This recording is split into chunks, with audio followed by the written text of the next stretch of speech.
हुमायूं का मकबरा। ये है दोस्तों दिल्ली में हुमायूं का मकबरा, और इसका निर्माण कराया गया था 1547 के आसपास। और इसका निर्माण कराया था हमीदा बानो बेगम ने, जो कि हुमायूं की पत्नी थी और अकबर की माँ थी। और ये एक तरह से लाल बलुआ पत्थरों से और संगमरमर के जो पत्थर हैं उनका प्रयोग किया गया है इनको बनाने में। और ये बिल्कुल हूबहू ताजमहल जैसा ही है। फ़र्क सिर्फ इतना ही है इसमें कि ये लाल पत्थरों से बनाया गया है, और जो ताजमहल है वो सफ़ेद संगमरमर है, उस पत्थरों से बनाया गया है। जो सफ़ेद संगमरमर के पत्थर हैं उनसे बनाया गया है। इसमें भी हालांकि सफ़ेद जो संगमरमर के पत्थर हैं उनका प्रयोग किया गया है, लेकिन इसका जो रंग है वो लाल दिखाई देता है क्योंकि लाल पत्थरों का प्रयोग भी किया गया है। लेकिन ये है हूबहू इसी की तर्ज पर आगरा में जो ताजमहल है उसका निर्माण कराया गया था। तो ये एक तरह से ताजमहल इसकी ही प्रतिकृति बनाया गया है, इसकी ही नकल पर बनाया गया हूबहू।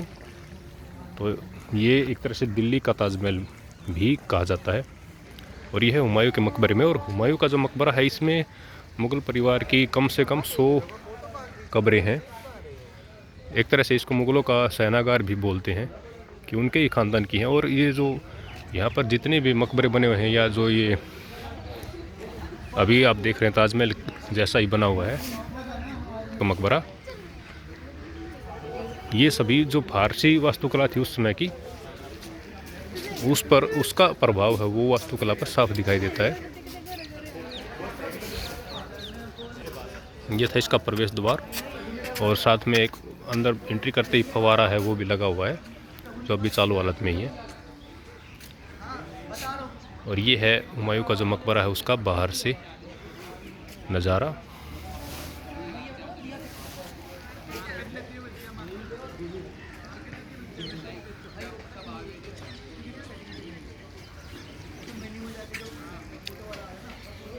ये एक भव्य इमारत है उस समय की, जो दिखाती है कि उस समय पर भारत कितना समृद्ध था, और यहाँ पर वास्तुकला है वो भी कितनी समृद्ध थी। और बाहर से विदेशों से जो कारीगर वो मंगा करके यहाँ पर नई नई जो भव्य इमारतें हैं उनका निर्माण कराया गया था।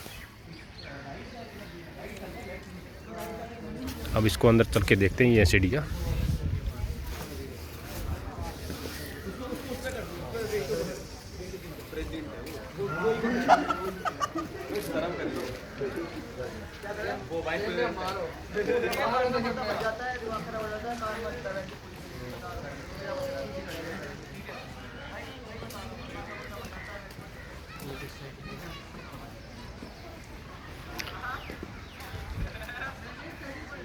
एक तरह से द्वार की तरह ही बने हुए हैं, और मेहरा भी बनी हुई है ये जो गोलाकार है, और इनमें सफ़ेद संगमरमर है उनका भी प्रयोग किया गया है। और जो ये गुंबद दिखाई दे रहे हैं यहाँ पर, जो छत की तरह के दिखाई दे रहे हैं, इसमें भी कलाकृतियाँ बनाई गई हैं। तो ये उस समय की जो फारसी वास्तुकला थी उसी का जीता जागता उदाहरण है, जो हम देख पा रहे हैं 500 वर्ष बीत जाने के बाद भी। अब इसको अंदर जाके एक्सप्लोर करते हैं।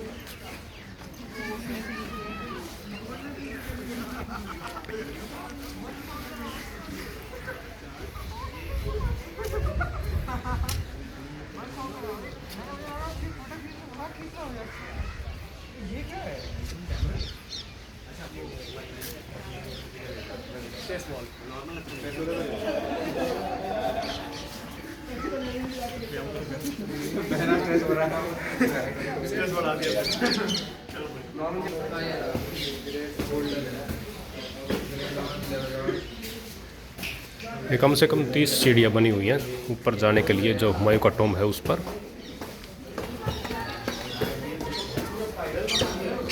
और ये पहुंच गए हम ऊपर। ये है ऊपर से हुमायूं का जो टॉम्ब है उसका अद्भुत नज़ारा। वो प्रवेश द्वार है, और बीच में ये जगह जगह पार्क हैं वो बने हुए हैं।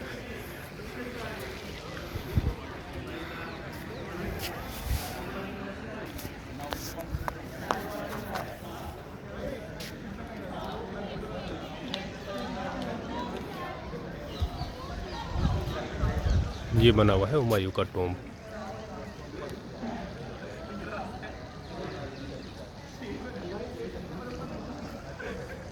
एक एक चीज़, एक एक पत्थर बिल्कुल करीने से सजाया गया है और ये उस पर ऊपर छतरियाँ बनी हुई हैं।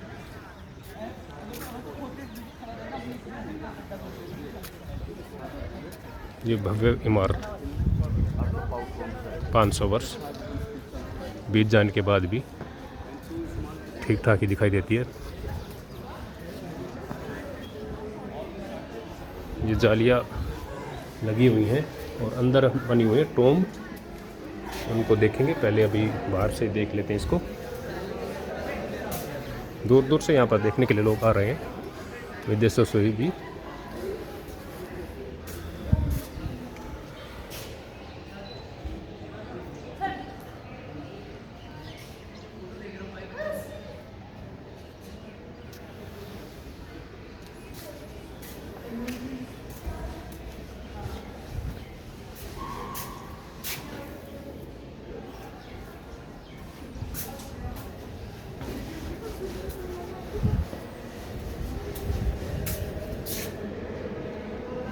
ये बनी हुई है हुमायूं की टॉम्ब। इसको अंदर चल करके देखते हैं अभी।